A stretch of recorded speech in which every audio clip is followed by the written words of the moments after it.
everyone!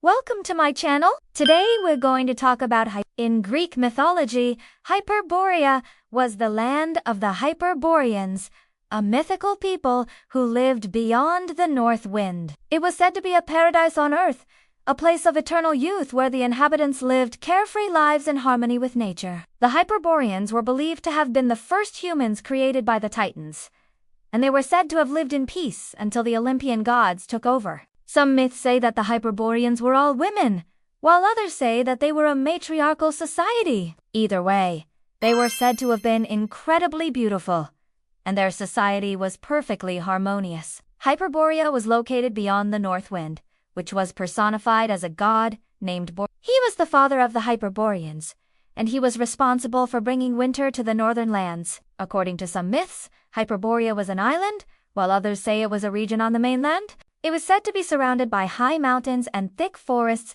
and only the most skilled hunters could reach it. The entrance to Hyperborea was guarded by two giant dogs named Serenia and Ro, who would attack anyone who tried to enter. Those who did manage to reach Hyperborea were said to be greeted by a sight that they had never seen before. The sun shone brightly, the trees were laden with fruit, and the fields were full of flowers. The air was filled with the sound of birdsong and the gentle murmur of streams. The Hyperboreans themselves were said to be the most beautiful people in the world. They were tall and slender with long flowing hair and skin that was the color of ivory. They wore clothes made of flowers and leaves, and they lived in harmony with the animals around them. They were said to have been incredibly hospitable and welcoming, and they would have treated any visitors as honored guests. One of the main attractions in Hyperborea was the sacred grove of the goddess Artemis. Here, the trees were said to be so thick and tall that they formed a canopy over the ground. And beneath this canopy, the Hyperboreans would hold their religious festivals.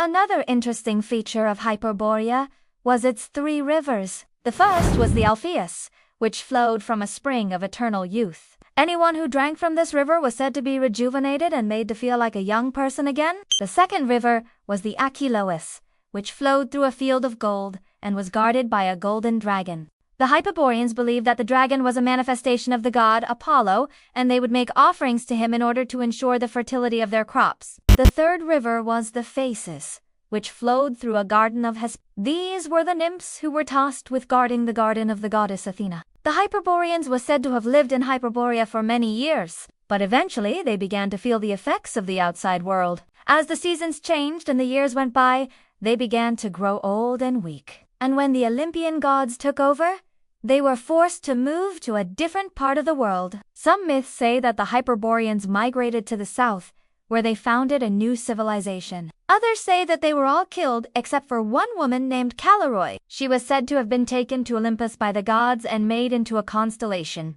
Today, Hyperborea is nothing more than a myth, but the story of the Hyperboreans has captured the imagination of people for centuries. The idea of a paradise on earth where people can live in harmony with nature and each other is a powerful one. In fact, there are still people today who believe that Hyperborea really existed. They point to ancient texts that mention it and to archaeological findings that they say support their claims. Of course, mainstream scholars dismiss these claims as being unfounded, but the belief in Hyperborea persists. So what do you think? Do you think Hyperborea really existed, or is it just a myth? Let me know in the comments below. Now let's talk about how to take better photos. When taking pictures of your subject, try to engage the viewer by using interesting backgrounds. This will help to create context for your subject and make the photo more interesting. You can use the rule of thirds to help you choose an appropriate background. This rule states that you should divide your frame into 9 equal parts and then place your subject in one of the 4 corners. This will help to create a sense of balance in your photo. Another tip is to encourage your subject to relax their body language. This will help to make them look more natural and inviting. You can also use props to help your subject relax. If you're photographing a person, ask them to bring something that represents them. This could be anything from a book to a sports item.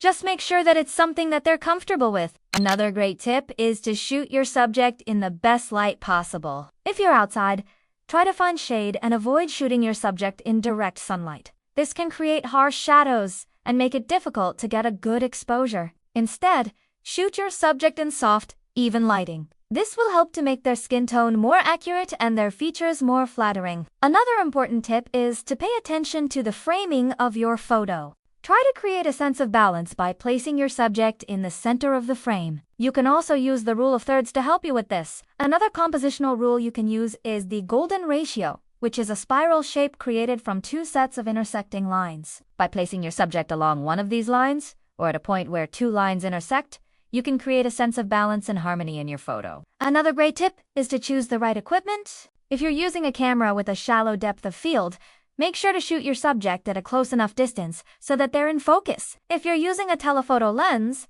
make sure to use a fast shutter speed so that you don't get blurry images. If you're looking for more tips on how to take great photos, be sure to check out our website. We have a team of professional photographers who are always happy to share their knowledge. Before you go, I want to give you one more piece of advice. When doing research, start with the big picture. Don't get bogged down in the details. Try to get a general overview of your topic. What is it all about? What are the main points? Once you have a good understanding of the big picture, you can start to fill in the details. You'll be able to ask more specific questions and find more targeted sources. Remember, you don't need to know everything about a topic. You just need to know enough to write a well-researched paper. When it comes to finding authoritative sources, one of the best places to start is an encyclopedia. An encyclopedia is a collection of articles on a wide range of topics written by experts in the field. They're a great place to start your research because they provide a general overview of your topic. And if you need more information, they usually provide citations for further reading. There are many different types of encyclopedias, both print and online. One of the most popular online encyclopedias is Wikipedia. Wikipedia is a free online encyclopedia that anyone can edit. It's a great resource for finding general information on a wide range of topics. However, since anyone can edit Wikipedia, it's important to cross-reference the information you find there with other sources. Another great online encyclopedia is encyclopedia.com. This is a subscription-based website that provides articles on a wide range of topics. The articles are written by experts, and the website is updated regularly. It's a great resource for finding in-depth information on a specific topic.